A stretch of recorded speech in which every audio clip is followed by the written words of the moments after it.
Let's give Lauren a welcome. Now, Lauren, you first came to the meeting place through Alpha. Alpha was my godsend. When I gave my life to the Lord, my very first program I got involved with was Alpha.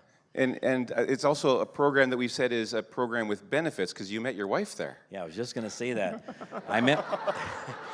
It doesn't work for everybody, but it worked for Lauren and Heather. It really is the meeting place because I met my bride Heather at Alpha. So we were really blessed. For the past few years, you've been the chaplain for the Bombers and the Jets and the Moose, and you've had the opportunity to build into guys' lives.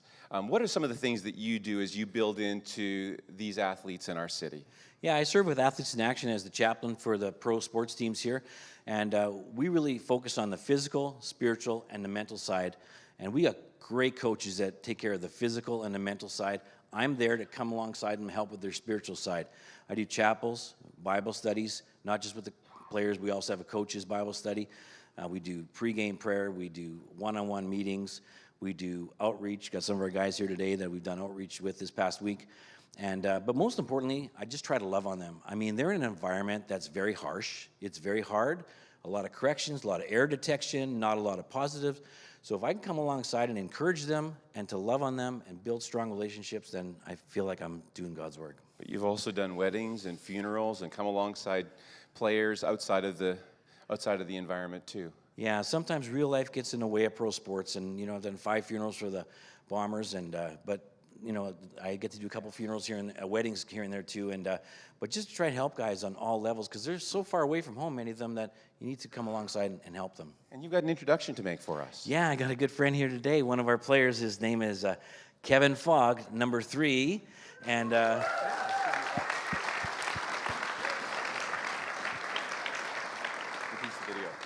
and we're going to just show a little bit of a video clip of Kevin. It might be a little more exciting than mine. White to kick, and it is wide. Kevin Fogg. Look out here. Splashes down the sideline. Still on his feet. Kevin Fogg. He can go.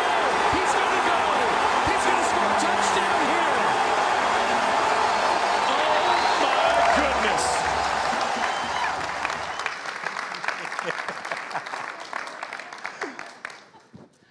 Well, Kevin, that was quite a run back, and yeah, I'm still tired from it actually. So. Well, you took that, as we say, all the way to the house. But I got to say that this has been your house away from home too. This church has been a home away from home for you. How does that work for you? It's been good. It's always hard because we don't get many Sundays that we're off.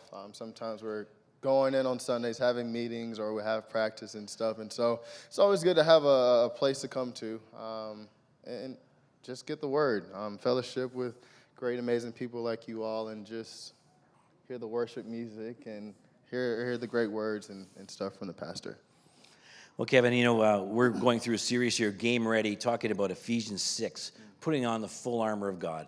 Well, there's 2 sides to that, the physical and the spiritual. But first, maybe let us get into a little bit of a glimpse as to what it looks like to prepare physically for a game. So we have practice. Practice is something that I feel like I'm always running in. Playing defensive back and being a returner, I have to be physically ready to take the hits, be strong in my legs so that I can be able to run and do all these crazy things. And you have meetings, you have film study, you have all these things that goes into it in a week that can be intense, but it's all good. That's good. And now as much as it is important to be physically ready, as a man of God, how do you get spiritually ready for your week and your upcoming game? So it's always one day at a time. Week in and week out, I know I have a game to prepare for, but at the end of the day, I know that each day I have something to prepare for as well, and trying to win the day. And I always start off my day with saying the Lord's Prayer. Saying the Lord's Prayer just to get me started and get me going, and just to get on the right track, and listening to worship music or just doing anything. And weekly we have Bible studies and stuff like that, and I get to be with the guy Drake Nevis, just guys like him week in and week out, and just sharing your faith and encouraging one another and just helping each other along the journey, because it is pretty intense. But at the end of the day, when you have great, amazing people that cheer around, it always is better. Now, is worship a part of that? I know, like, you're a musical guy. Like, I know you love praise and worship. Tell them a little bit about how you work that into your pregame.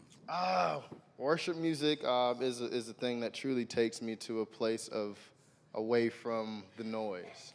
In life, we have so many distractions and so many things that is trying to get us off topic and get our eyes off of God. Being in the locker room, it's pretty crazy, I will say that. But you can only imagine. Some of the music? Yeah, and the music. The music is whatever is being played, and not everybody wants to listen to the gospel music and everything like that. So one thing for me, I always try to listen to music. It helps me just get grounded. Being in service last week, I was talking about just trying to get grounded, and that's one of my ways of getting grounded that'll truly get me to a peaceful state of mind in a crazy, intense environment. Well, that's so cool, Kevin. And, you know, one of the things that, we talk about how important praise and worship is in your life. Do you have maybe a challenge or anything for the congregation going into their weeks? I know there's some kids in here, people in here that liked, I guess, to be fit in with everybody and stuff like that, but I challenge you to use your own platform to make the people around you better. Be that person that'll say, oh, you should listen to this song and just try to get that incorporated into their rotation, because you may be the only Bible that people read. Mm-hmm. You may be the only piece of Jesus, the only piece that somebody can actually feel. And so for you to be able to get into that place of trying to encourage them to step out of their norm and do something different, I definitely would encourage that, because the world needs it. And we need to be that difference maker in people's lives. Thank you so much, Kevin. And thanks so much. And we're going to be moving into the next segment now. But please pray for us for this week, and go Bombers. Well, good morning, everyone. If there are kids in elementary school, grades 1 to 4, and those in middle school, if you choose, you can head downstairs with Rachel over there. They've got some great things planned for you. Have a good time. My name is Brian Kauste. I'm on pastoral team here at the meeting place. And a few months ago, John asked if I'd be willing to teach in summer, and I said, sure, sometime in August would work well. And then sometime after that, he told me that it was going to be a sports theme called Game Ready, and I thought, great. Sports, one of my favorite things. But then I realized I have one sports story that I can share about getting game ready. A few years ago, I was called to do some extra work on a movie. And that's basically, it sounds great, but it's basically you're in the background. You don't speak or anything. They just need a bunch of people. They're kind of long, boring days. But I find it very interesting. So I said, sure. The movie happened to be Keep Your Head Up, the Don Cherry story. And again, I don't know anything about hockey. In fact, that's probably way on the bottom for me, but that's just me. I know that's not a lot of people. So I go to the set, and I'm in a room with all these other guys, and the person says, okay, you're going to walk into the next room, and there you'll find tables full of equipment. Just go through the line and grab the equipment that you need. And I was like, great. So we go in, and I'm following somebody, and I'm watching whatever he's taking, and I'm taking whatever he's taking, and it was interesting because I think it was supposed to be in the 50s, so this hockey equipment not only smelled bad, it was kind of like the old, leathery, I don't know, but there was a bunch of pieces, so I'm just taking whatever he's taking, and then I had the realization, they're not going to want us to skate, are they? Because I can't really skate very well. And I thought, okay, so I spoke to the casting person, I said, we're not going on the ice, are we? And she laughed at me. She said, no, this is just going to be in the change room. You're okay. And I thought, okay, great. And so as proof of this, here, that is me. That is me in the corner, and that's Don Cherry, the actor, lying on there getting work. So that's my little claim to fame when it comes to sports, getting game ready.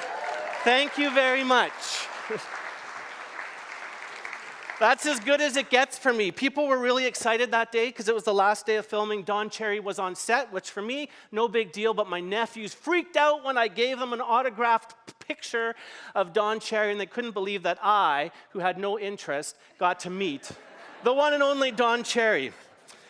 However, we are talking about not getting ready for a physical game or a physical battle. We are talking about getting ready for a spiritual battle, and I have suited up many times in that over the years. And so we've been looking at a passage in the book of Ephesians. It's actually more of a letter that a guy named Paul wrote to a group of people in Ephesus. He would have much rather been there to speak to them in person, but he was in jail at this time. And so he wrote letters, and Ephesians is one of those letters. And so for this series, Game Ready, we've been looking at Ephesians chapter 6, verses 10 to 20. And the first couple of verses say this, verses 10 to 12. It says, "Finally, be strong in the Lord and in his mighty power. Put on the full armor of God so that you can take your stand against the devil's schemes. For our struggle is not against flesh and blood, but against the rulers, against the authorities, against the powers of this dark world, and against the spiritual forces of evil in the heavenly realm." Paul is writing to the Ephesian people and to us today to remind us, take this seriously. This is a battle that is constantly going on, but it is unseen. And so he gives us these tools that we can use as we engage this battle, and he compares them to armor, something he would likely be very familiar with, especially being in jail. And so we've already talked about the belt of truth. We've talked about the breastplate of righteousness. And last week we talked about the shoes of peace. So today we're going to look at verse 16, 24 words. And this is what it says in verse 16. "In addition to all this, take up the shield of faith, with which you can extinguish all the flaming arrows of the evil one." And so we're going to look at maybe 4 of those words: shield, faith, and flaming arrows. Now, when you think about a shield, I think most of us know that a shield is used to guard and protect when we're in battle.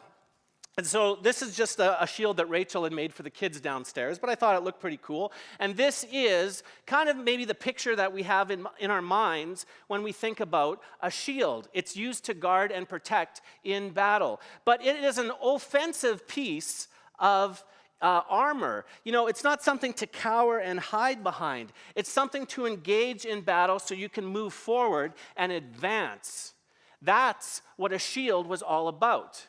And shields have made a bit of a comeback on the silver screen, and so you may recognize these two, and this is where you can participate. The first shield belongs to, yes, and the second one?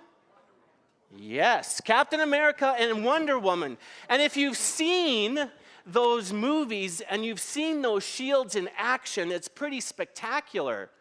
Now, I realize that's Hollywood magic, and it is unreal, but it's pretty spectacular what the shield can do in those movies. However, when Paul talks about a shield of faith, he might have had a shield that looks a little bit like this in mind. Now, as I was getting ready for this teach this morning, I had seen a shield like this, but I didn't know it had a name. The name is scutum, which is a kind of a funny name. But this is a very distinguishing shield. First thing to know, it's super heavy, and it's about 3.5 feet tall. The other distinguishing thing about this shield is that it could be used in protective formations. These were shields that Roman soldiers began to use shortly after Jesus' death. More and more, these were engaged with in battle. And so if we go to the next slide, and it's not a very good slide, the thing I want to point out is in this corner here. You see, this shield, this scutum, when it was lined up together with the soldiers, you had a very good protective wall right in front of you. But not only that, they could do it on the sides and on the back and above them.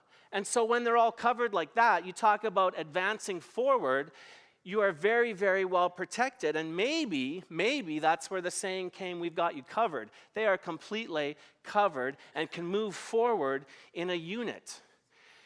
And that's really important too. Battles are not fought alone. Physical battles are fought with an army. Spiritual battles were not meant to be fought alone. We need to come alongside each other and encourage each other and support each other and equip each other when it comes to spiritual battle. That's what's so fantastic about a faith community. It's not about this building, it's about us as people coming alongside, especially when life is challenging. And that's why it's so great to serve on a team. You know, when you engage in serving on a team, giving of your time in whatever area, like this band, they meet on Thursday nights to rehearse, but it's not just about the music and the worship that they are going to engage us in. It is about their life, meeting together, praying together, supporting each other, so that when we serve and give, we also receive. That's the great thing about serving. And we come alongside each other and we support each other in this spiritual battle that is relentless. So we're gearing up again in September very soon. And if serving is something that you've just been kind of wondering about, engage. Because as you give, you will receive as well. 2 Corinthians chapter 10, verses 3 to 4. Now this is the same guy. This is the same guy, Paul, who is writing these words. This time it's a letter. I got to flip this here. This time it's a letter to the people in Corinth. Oh, there we have it up there. I'll just read it there. It says, "For though we live in the world, we do not wage war as the world does. The weapons we fight with are not the weapons of the world. On the contrary, they have divine power to demolish strongholds." He's talking again about this spiritual battle, this war that wages unseen. But we have these weapons that he refers to later as the armor of God. And these can break strongholds. The definition of a stronghold is a place dominated by a particular group or marked by a particular characteristic, usually seen in the negative. And as we engage in spiritual battle for ourselves and for each other, strongholds, it's a really strong word, demolished. Strongholds can be demolished as we engage in this battle. So we talked about a little bit about shields, and this isn't any ordinary shield. It's not a literal shield. It is a shield, but a shield of faith. So we need to ask the question, what is faith? The simple definition of faith is complete trust or confidence in someone or something. The complete trust or confidence in someone or something. It's believing in what is unseen, but also in what is known. And God has made himself known to us in many ways. One way is right here, through his word, through the Bible. Do we believe that through the Bible we know God exists, he created us, and he loves us? If so, that's faith. God also revealed himself through his son Jesus, who physically walked this earth. Do we believe that we have a sinful nature that Jesus once and for all dealt with through death on a cross, and that through his resurrection, he brought us back into right relationship with God? If so, that's faith. Do we believe that we're in a constant raging battle where the evil one is particularly interested in attacking our kids, our youth, our young adults, but that God has the victory, the God of the universe has the victory ultimately? If so, that's faith. Faith is complete trust or confidence in someone or something. Faith involves huge amounts of trust. As we read his word, we see that God is trustworthy. He is faithful. He is consistent. He is a keeper of his promises. Have you experienced his faithfulness, his consistency, his promises? I have. I can stand here honestly and say, I have experienced those things in my life. So, why do we need this shield of faith? Well, we know we're engaged in a spiritual battle, but we need it because there is a very real enemy out there. The verses in Ephesians call him the devil, the evil one. And here's the thing. The evil one will attack when we are most vulnerable. And now we're kind of getting into the stuff where the rubber hits the road. Think about it for yourself. When are you most vulnerable? If you don't know, maybe take the time to really think about it as we move from here.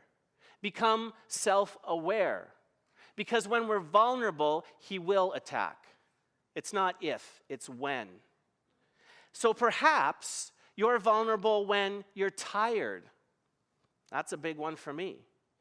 When you're busy, when you're bored, when you're hungry, when you're stressed, when you're away from your inner circle, perhaps those that keep you accountable. How about when you receive bad news? This is when the battle really heats up. When we're vulnerable, that's when the enemy comes in. And I found this picture online. It looked better on the screen, but it's this soldier who is just being shot at. Not so much fiery arrows, but we can imagine. And he's standing there, keeping himself protected and guarding himself, but it doesn't look easy at all. It's a struggle, it's a battle. So what are some of those arrows that the enemy fires? Well, there's many of them, but we're just going to look at 5 of them really quickly. Here's the first one, lies.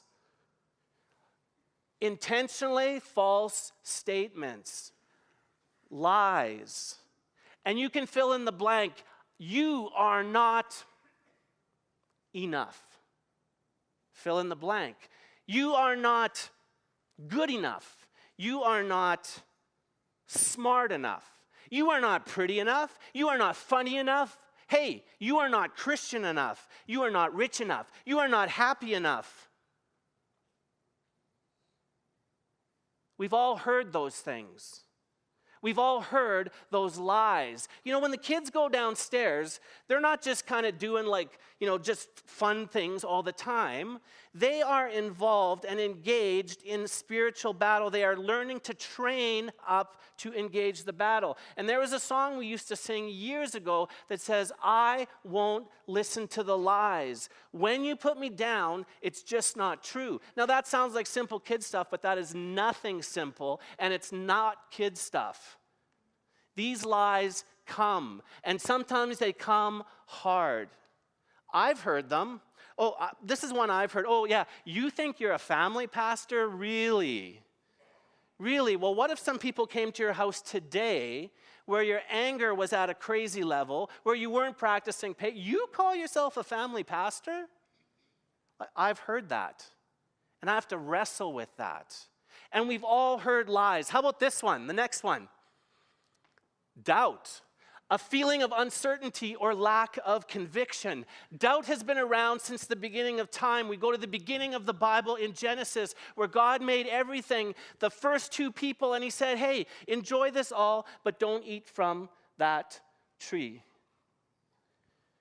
And sure enough, the enemy comes in the form of a snake, and he says to Eve, hey, Eve, did God really say that you shouldn't eat from that one? And right then, doubt was planted in Eve's mind. And if we don't rid that doubt right away, we will start to engage it and think, now, wait a minute, what did he actually say? And if he said that, what did he mean? Doubt is a crazy arrow that gets shot many, many times. How about this next one? Lust. A passionate desire for something. Now, usually when we think of the word lust, we often think about that in a sexual way, but it doesn't have to be. It's a passionate desire for something, for anything. Lust for people, that would be in the sexual way. How about lust for food or drink? Lust for material things or money. lust for power, lust for status, and the arrows keep going. And I know we've all experienced these things we're talking about. How about the next one? Fear. To be afraid of someone or something likely to be dangerous, painful, or threatening. This is all about worry. This is all about anxiety, which, by the way, is on the rise in our kids and youth. Anxiety. This is one where the enemy wants to come in and fire away. What are we fearful of?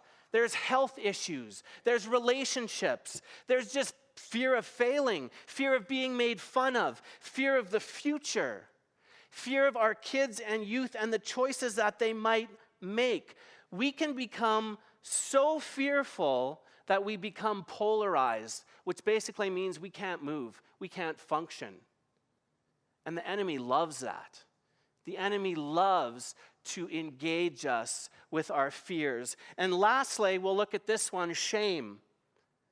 A painful emotion caused by consciousness of guilt or shortcomings. This one kind of encompasses all of those that we talked about, but shame is about secrets, about being caught, kind of saying, and it is a lie, that nobody could love me because of fill in the blank. These are all fiery arrows that the enemy shoots. And his goal in doing this, his one goal is disobedience and getting us to turn our back and walk away from God. And so he keeps firing and firing and firing. And it's relentless. It's a constant barrage. And I know we've been there where it's just like, can't this just stop? I'm so sick and tired of this. I am tired. And that's the deal. Being in battle is tiring. It's exhausting. Sometimes it feels like we can't even take another step forward or even stand. But that's where we need to come alongside each other and hold each other up. And if we have to hold out that shield of faith for somebody because their faith doesn't feel so strong, remember that formation. We need to do that for each other because there are times when our faith is weak. It doesn't mean it's not there. It's just weak because we're tired. Oh, this is heavy stuff. So in the constant barrage, in the battle, let's remember the shield. Let's remember to stay focused on the victory that we have in Jesus. We need to keep our eyes on him. And when I think about keeping our eyes on Jesus, there is a fantastic literal story of this that we read about in Matthew. In Matthew chapter 22, in Matthew chapter 22 to 33. Before this, we see that Jesus had been teaching all day. And there was about 5,000 people that he was teaching to. And these 5,000 people saw an incredible miracle of provision. You can read about it. But the story continues.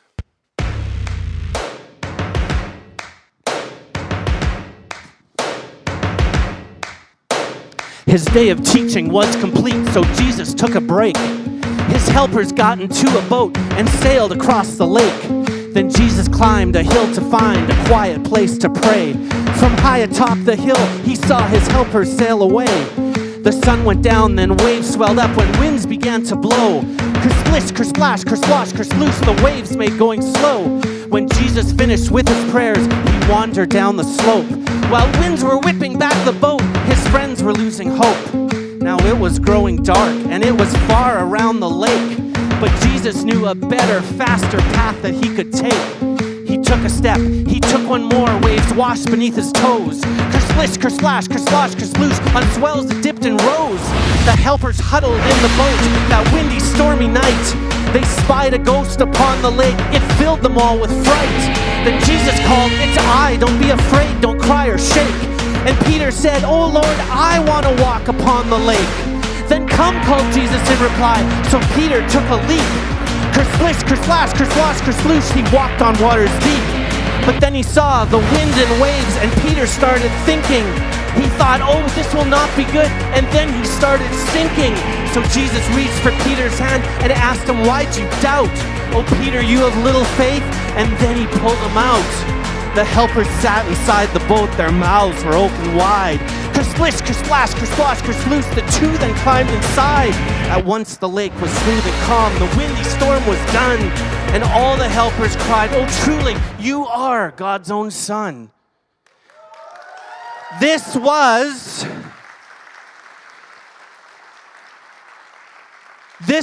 God's own son.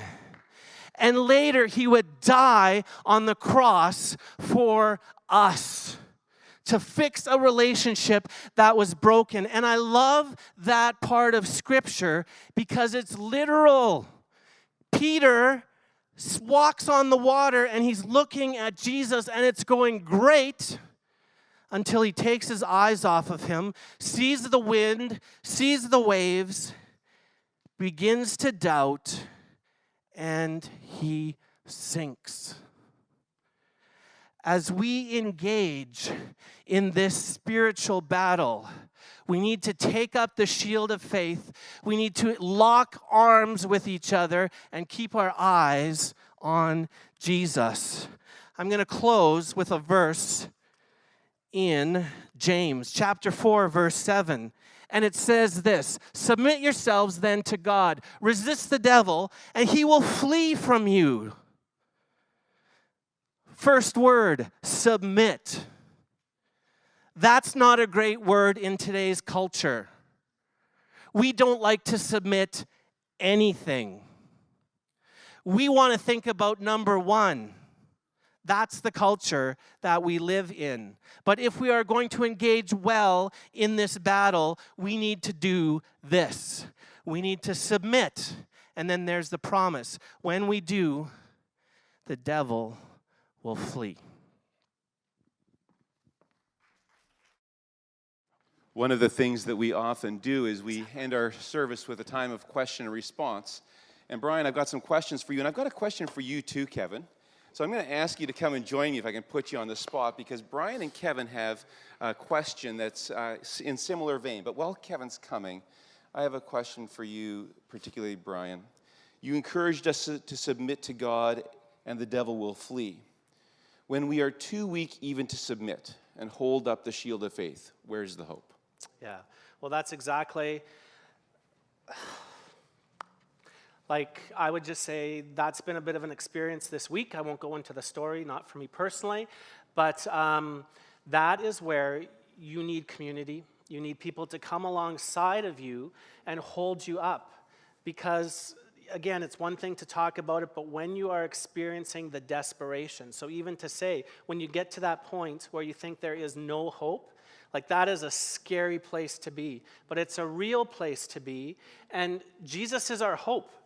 Jesus is our hope. And when we talk about this battle and faith, it's trust too. Like, trust that he will carry us. But when we're at that low point, we need others. That's really the only way. Others to come alongside of us and pick us up and hold us. So let's just try something here. When you can't hold yourself up, others got to hold you. So Kevin, step in for a moment. Brian, put your arms around What am us. I doing? Okay. We can do this. Just lift your feet. Oh, right? yeah, Right? look at that. Right? It works. Okay. It really works. All right. Okay. That's great.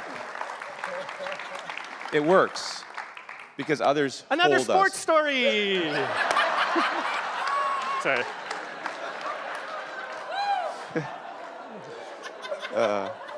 Okay, Kevin, I've got this question for you. I'll ask you and you can think about it.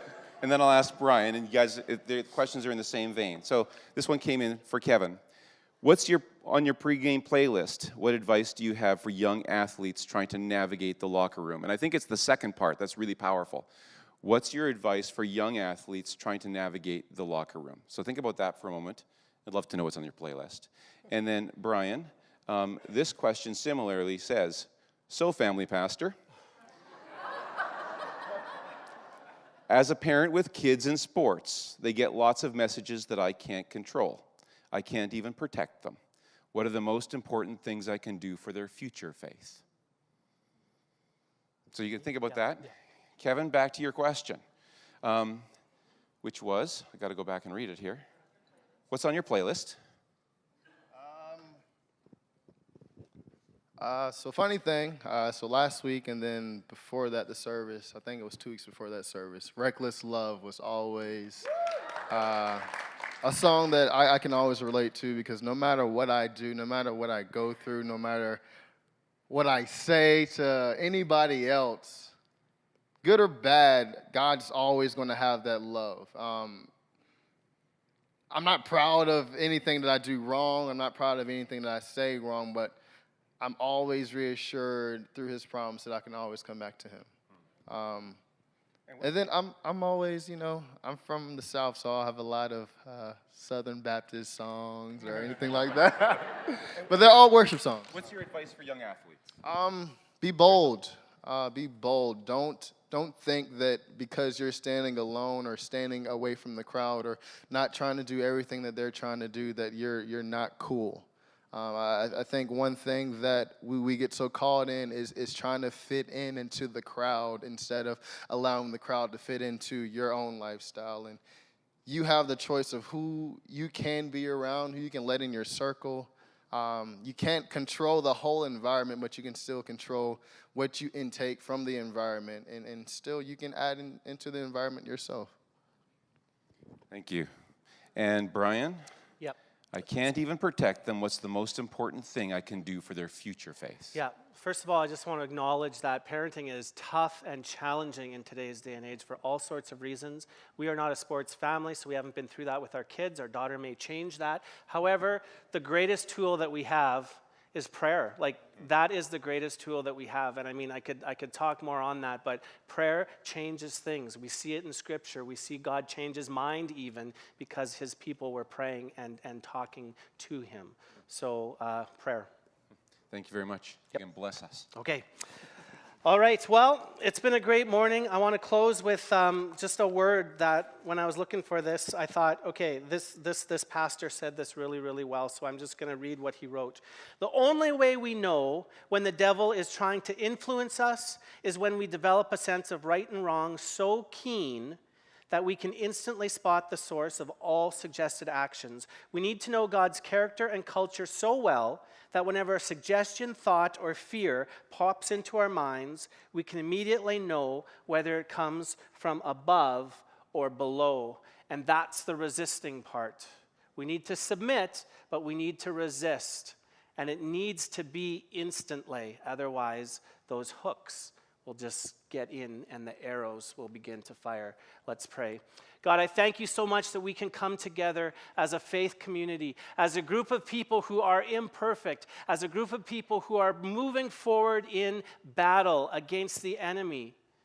And God, I pray as we move into this week that we would take up the full armor of God, including the shield of faith.